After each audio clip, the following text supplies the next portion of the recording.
మరి చర్చ సౌత్ అని అన్నారు గనక మరి చంద్రబాబు నాయుడు లాంటి వాళ్ళకి గనక ఆసక్తి ఉంటే ఆయన గనక వైస్ ప్రెసిడెంట్ కావాలనుకుంటే ఇప్పుడు మంచి అపార్చునిటీ కూడా. ఎందుకంటే లోకేష్ ను ఆంధ్రప్రదేశ్ లో ముఖ్యమంత్రి చేసి వైస్ ప్రెసిడెంట్ గా చంద్రబాబు నాయుడు వెళ్ళదలుచుకుంటే మరి అది ఆయన ఇష్టం. ఎందుకంటే ఆయన యునైటెడ్ ఫ్రంట్ కాలంలో దేవగౌడ ఆ టైంలో వాస్తవంగా చంద్రబాబు నాయుడు కావాలనుకుని అప్పుడు కూడా ప్రైమ్ మినిస్టర్ అపార్చునిటీ వచ్చేది. అప్పుడు ఆయన స్టిల్ యంగ్, అప్పటికి ఇంకా కొడుకు ఎదిగి రాలే. ఇప్పుడు కొడుకు ఎదిగి వచ్చాడు. తెలుగుదేశంలో కూడా లోకేష్ ఎలివేషన్ నుంచి చర్చ నడుస్తోంది.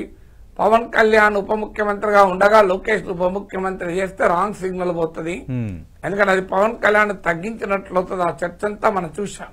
మంత్రులు చంద్రబాబు నాయుడు ముందట్లోనే టీజీ భరత్ లాంటి వాళ్ళు వరల్డ్ ఎకనామిక్ ఫోరం మీటింగ్ లో సందర్భంగానే లోకేష్ ను ముఖ్యమంత్రి చేయాలని ప్రస్తావన కూడా చేశారు.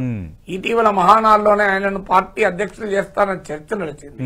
ఈ మధ్య రాజీవ్ సర్దేశాయికి ఇచ్చిన ఇంటర్వ్యూలో కూడా చంద్రబాబు నాయుడు రూల్ అవుట్ ఏం చేయలేదు లోకేష్ ఎలివేషన్.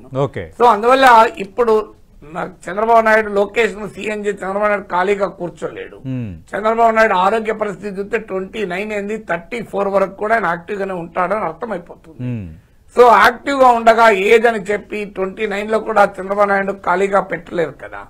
పొలిటికల్లీ యాక్టివ్ ఉన్న వాళ్ళు అంత ఈజీగా ఖాళీగా ఉండలేరు కూడా. సో అందువల్ల చంద్రబాబు నాయుడు గనక ఒకవేళ ఆపర్చునిటీ తీసుకోవాలనుకుంటే ఈ పోటీ చాలా ఇంట్రెస్టింగ్ గా మారుతుంది. ఎందుకంటే చంద్రబాబు నాయుడు సౌత్ ఇండియన్, చాలా సీనియర్ పొలిటీషియన్, నరేంద్ర మోడీ కన్నా సీనియర్ ముఖ్యమంత్రిగా, మిత్రపక్షాల నాయకుల్లో కూడా టవరింగ్ పర్సనాలిటీ. సో ఏ రకంగా జరిగినా Chandrababu Naidu will be an important choice provided if he wants. Chandrababu Naidu కోరుకుంటే ఆయన వైస్ ప్రెసిడెంట్ అయితే ఒకే దెబ్బకు అనేక పిట్టలు అన్నొస్తాడు అన్నట్లు. ఒకటి లోకేష్ సక్సెషన్ సమస్య పోతుంది. ఎన్నికలు ఇంకా 3 ఏళ్లు ఉన్నాయి. లోకేష్ కొరకు కాదు ఇది. చంద్రబాబు నాయుడు దేశానికి సేవలు అందించడానికి త్యాగం చేయడం అవుతుంది అది. సో అందువల్ల లోకేష్ పొలిటికల్ గా స్టెబిలైజ్ కావడానికి సఫిషియంట్ టైం ఉంటది. ప్రభుత్వం పైన ఇంకా పూర్తి స్థాయిలో అసంతృప్తి లేని సమయంలో అవుతాడు. చంద్రబాబు నాయుడు వైస్ ప్రెసిడెంట్ కావడం కనుక జాతీయ రాజకీయాల్లో చురుగ్గా ఉంటూ, అది కూడా కాన్స్టిట్యూషనల్ పొజిషన్ కనుక గౌరవప్రదమైన పొజిషన్. సో రెస్పెక్టబుల్ దేశంలో నెంబర్ 2 ప్రోటోకాల్ లో కూడా.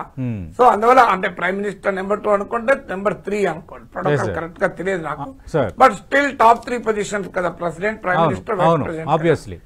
సో అందువల్ల politically constitutionally highly respectable position. So అదొక అపార్చునిటీ. మరి చంద్రబాబు నాయుడు ఆలోచన ఉందో లేదో తెలియదు.